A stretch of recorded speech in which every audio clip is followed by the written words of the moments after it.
These are Shotzzy's Cold War PC graphics settings.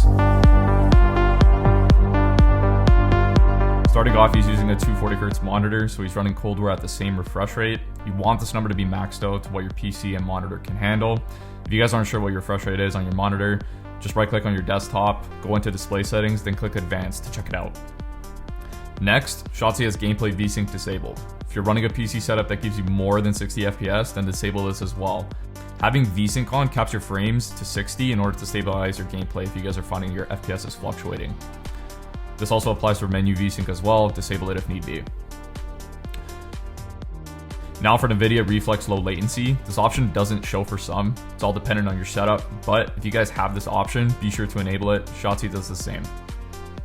For render resolution, Shotzzy uses 1920 by 1080. This is pretty much standard and optimal for gameplay. This should also match your display resolution for your monitor.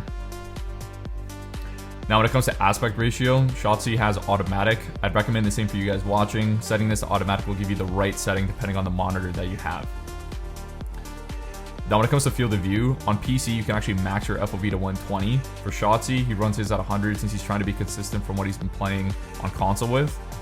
I'd assume majority of COD pros are doing the same, but if you guys want to try 120, definitely give it a shot. It does stretch your screen a bit, but it helps a ton with peripheral vision. For ADS field of view, Shotzzy runs independent. Reason being is because he doesn't want his field of view to change when he aims down his sight.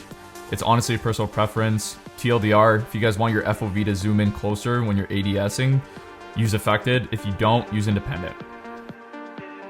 Now for frame rate limit, Shotzzy uses unlimited. You never want to cap your frames unless your FPS fluctuates and you're noticing your gameplay isn't stable.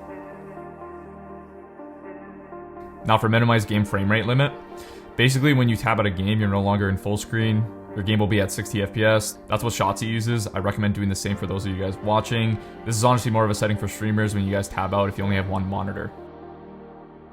Alright, now when it comes to details and textures, to max your frames and have smoother gameplay, you definitely want these graphics on low, but it does come down to what you prefer. You either want the game to look good or feel good.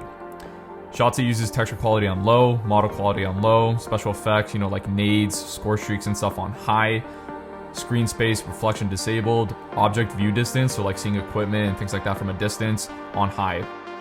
Now for shadow and lighting, it will drain your frame rate if you have it on high. Shotzzy has all these shadows and lighting on either low or disabled, whichever is the minimum option. Now for post-processing effects, the most important is the anti-aliasing quality. You want this on high because the character models will look smooth and you'll see the actual true hitbox. The thing is, if you have this on low, the character models will look rigid and look pixelated. That's it for Shotzzy's Cold War PC graphics settings. If you guys were into it, subscribe, like, I'd really appreciate it. GG's in the chat, and I'll see you guys in the next one.